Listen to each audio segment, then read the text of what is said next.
नमस्कार दोस्तों, स्वागत है आपका हमारे YouTube चैनल फैक्ट मास्टर पर। दोस्तों, आज के इस वीडियो में हम लोग बात करने वाले हैं 72,825 जो शिक्षक भर्ती हुई थी, क्या पूरा मामला है और 95 लोगों को कैसे नियुक्ति मिली, किस प्रकार से अधिकारियों को बचाती रही सरकार। तो चलिए वीडियो को शुरू करते हैं। चैनल पे पहली बार आए हैं तो चैनल को सब्सक्राइब ज़रूर कर लें। तो दोस्तों 2011 में मायावती सरकार ने एक विज्ञापन निकाला था 72,825 पदों के लिए। यहाँ पर उन्होंने 5 डिस्ट्रिक्ट में जो है फीस मांगी थी और जो ये विज्ञापन था मायावती सरकार का, ये टीटी मेरिट पे होना था। क्योंकि चुनाव उस समय, आज चुनाव के जस्ट पहले ये विज्ञापन आया था, 2012 में चुनाव हुआ था, उसके पहले ये विज्ञापन आया था और ये टीटी मेरिट पे बेस पे था। 2012 में अखिलेश यादव ने नया विज्ञापन निकाला 72,825 का और पुराने विज्ञापन को जो है हटा दिया, रद्द कर दिया। विज्ञापन में जितने भी डिस्ट्रिक्ट थे, 75 के 75 डिस्ट्रिक्ट में 500 रुपये फीस मांगी गई और अभ्यर्थियों ने 75 के 75 डिस्ट्रिक्ट में फॉर्म भरे और 500 रुपये फीस दी। तो ये दो विज्ञापन आए। चूँकि मायावती की सरकार जा चुकी थी और 2012 में अखिलेश यादव की सरकार आ चुकी थी। अब ये मामला जो है कोर्ट में चला गया, हाई कोर्ट में बहुत दिन तक चलता रहा, क्योंकि यहाँ पे मामला 2 विज्ञापनों का ना होकर के टीटी मेरिट और एकेडमिक मेरिट से बराबर चलता रहा, हाई कोर्ट में चलता रहा और उसके बाद सुप्रीम कोर्ट में भी मामला गया।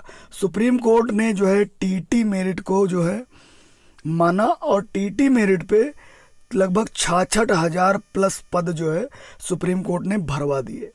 अब हुआ उसमें क्या, जो एकेडमिक मेरिट वाले अभ्यर्थी थे, यानी कि सुप्रीम कोर्ट ने निस्तारण के लिए विपक्ष को भी जो है इसमें इन्वॉल्व किया कि ये मामला सॉल्व हो जाए।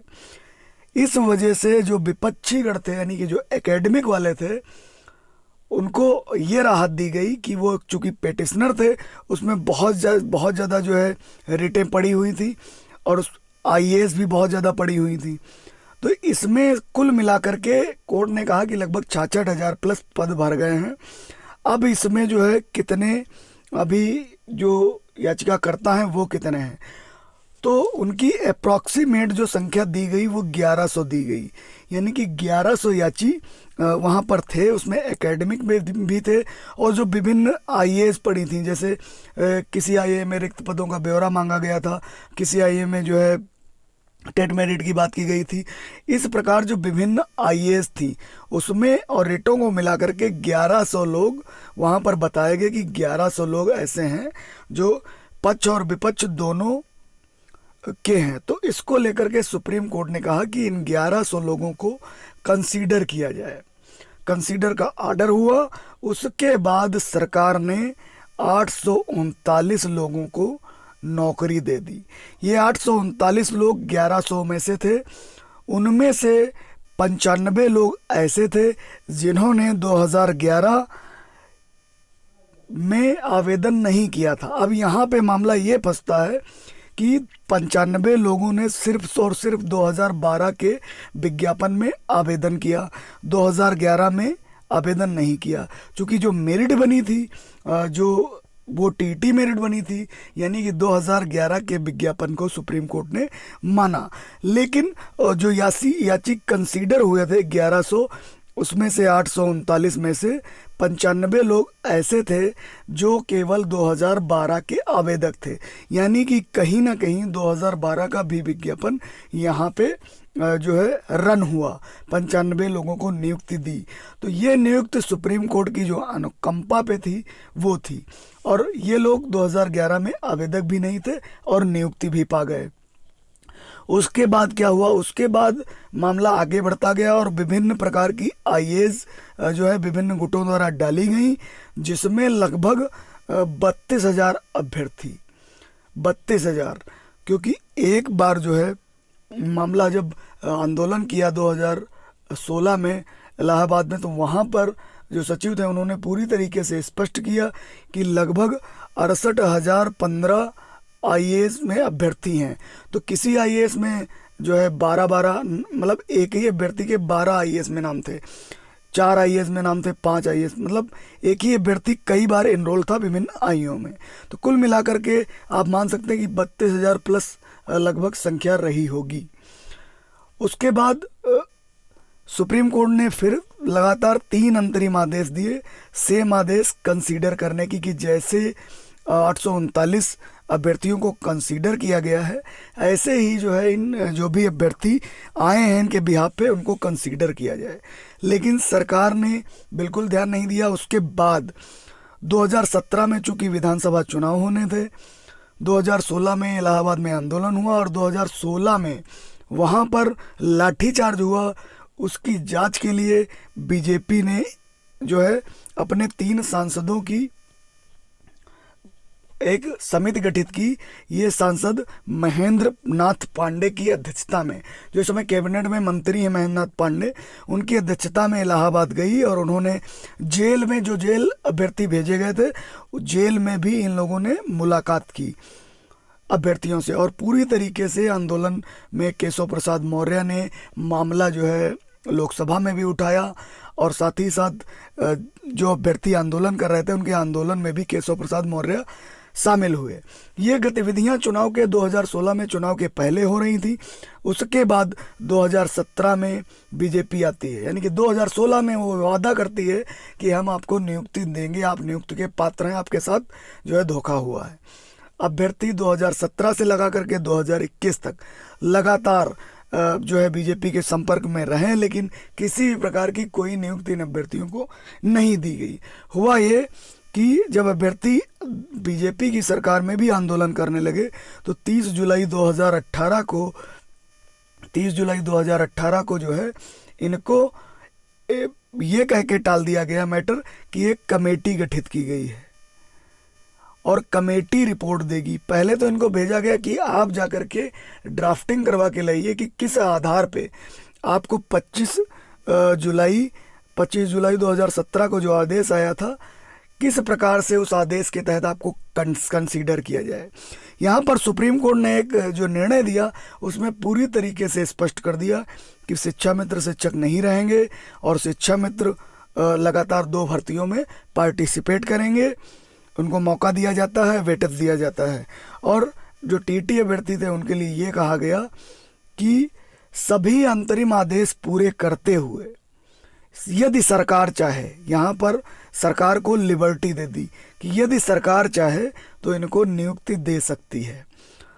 अब यहाँ पर मैटर ये हुआ कि अंतरिम आदेशों को पूरा करते हुए 72,825 का जो विज्ञापन है उसको चाहे तो रन कर सकती है। यानी कि जो अखिलेश यादव की सरकार में 72,825 वाला विज्ञापन आया था, चूंकि उसमें 95 लोग पहले ही नियुक्ति पा गए थे, तो कहीं ना कहीं वो विज्ञापन भी रन हुआ, लेकिन वो सुप्रीम कोर्ट की अनुकंपा के आधार पर 839 लोगों की नियुक्ति हो गई। उसमें 82 नंबर वाले जो है आरक्षण वाले लड़के शामिल थे, ओबीसी SC ST, और 90 नंबर जनरल वाले अभ्यर्थी भी उसमें नियुक्ति पा गए। और यहाँ पर 116 जनरल नियुक्ति नहीं पाया और क्या कहते हैं लगभग 110 के आसपास ओबीसी नियुक्ति नहीं पाया। इसको लेकर के अभ्यर्थी लगातार 839 को भी चैलेंज करते रहे, लेकिन कमेटी गठित की गई 30 जुलाई 2018 को कि एक कमेटी गठित कर दी गई है और निश्चित रूप से आपकी समस्या का समाधान होगा। और यहाँ पर कमेटी का अध्यक्ष बनाया गया माननीय उप मुख्यमंत्री दिनेश शर्मा जी को, लेकिन उस कमेटी का आज तक कोई अता पता नहीं है। अभी जब अभ्यर्थियों की मीटिंग हुई तो ये कह के टाल दिया गया, चूँकि जो अध्यक्ष थे वो मिले नहीं, जिनको अध्यक्षता दी गई उन्होंने कहा कि हमारे नॉलेज में ये सारी चीज़ें नहीं हैं। ये सब चीज़ें पूरी तरीके से समिति गठित होने के बाद, कमेटी गठित होने के बाद लगातार 2-3 बार आंदोलन भी अभ्यर्थी करते रहे, लेकिन उन पर केवल लाठीचार्ज हुआ और आज तक कोई भी मामला जो है निस्तारित नहीं हुआ। इसको लेकर के विगत दिनों जो है अभ्यर्थी आंदोलनरत थे कि निश्चित रूप से यदि आपने कमेटी गठित की थी तो उसकी रिपोर्ट सार्वजनिक करिए, आपने उसमें क्या किया है, आपके न्याय विभाग के अधिकारियों ने क्या किया। तो अभी जब मीटिंग हुई तो स्पष्ट रूप से कह दिया गया कि आपकी कमेटी जो गठित हुई थी उसमें किसी प्रकार का कार्य नहीं किया गया है, हम लोग नए हैं, हम लोग इससे अनभिज्ञ हैं, हम लोग इस मामले में कुछ भी नहीं जानते हैं। और इसको ले करके बहुत सारे मुद्दे आए, बहुत सी जो है इन्होंने एक लिस्ट निकाली कि अभी 12,091 लोगों की नियुक्ति की जानी है। वो लिस्ट ही पूरी गड़बड़ थी इनकी, लेकिन उस पर भी अभ्यर्थी गए और क्लेम किया, लेकिन सुप्रीम कोर्ट से कोई भी राहत नहीं मिली। एकेडमिक वाले भी गए लेकिन कोई भी राहत नहीं मिली। कुल मिलाकर के सुप्रीम कोर्ट ये चाहता था कि इस मामले का निस्तारण हो जाए। इसको लेकर के दोनों पक्षों को सहमत करा करके सुप्रीम कोर्ट ने निर्णय दे दिया। अब 2011 के विज्ञापन पर ये जो तत्कालीन सरकार है वो आगे बढ़ना नहीं चाहती है। कमेटी की रिपोर्ट की बात आती है तो जो अध्यक्षता कर रहे थे माननीय दिनेश शर्मा, उनकी मीटिंग नहीं हो पाती है। वो अपने अधीनस्थ जो है सचिव को भेजते हैं और सचिव इससे अनभिज्ञ है, वो कुछ उस मामला कुछ जान नहीं पाता है। और जो बेसिक शिक्षा के जो भी आला अधिकारी हैं वो पूरी तरीके से कतराते हैं इस पर बात करने के लिए। कहीं ना कहीं इस मुद्दे में पूरी तरीके से न्याय नहीं हुआ है। न्याय की लड़ाई में अभ्यर्थी अभी भी लड़ रहे हैं। निश्चित रूप से अभ्यर्थी यदि लगातार कोशिश करते रहे तो उनको न्याय मिल सकता है। कहीं ना कहीं इस जो भारतीय जनता पार्टी है वो चुनाव को भी देख रही है। अब चुनाव का ये माहौल है, इसी में यदि अभ्यर्थी पूरी तरीके से संगठित होकर आगे बढ़े तो निश्चित रूप से उनको सफलता इसमें मिल सकती है, क्योंकि जो भी सुप्रीम कोर्ट का आदेश है उसमें लिबर्टी सरकार की है। सरकार की लिबर्टी, अब सरकार चाहे तो करे, सरकार चाहे तो ना करे। यदि वो नया विज्ञापन भी रन कर देते हैं तब भी 32,000 की संख्या पूरी हो जाएगी। अंतरिम आदेश भी अगर कर देते हैं तो अंतरिम आदेश में भी जो है ये अभ्यर्थी कंसीडर हो जाएंगे। कुल मिलाकर के इसमें बहुत से अभ्यर्थी ऐसे हैं जो ओवर एज हो गए हैं, उनको लेकर ज़्यादा समस्या है। ये बहुत सारी चीज़ें हैं। फिलहाल नई शिक्षक भर्ती के लिए जो है लगातार अभ्यर्थी प्रयासरत हैं और सरकार पे दबाव है, नई भर्ती आ सकती है। तो ये पूरा मामला था 72,825 का। उम्मीद है आप इसका पूरा मैटर समझ गए होंगे। अब आगे की रणनीति क्या होगी ये अभ्यर्थी ही तय करेंगे।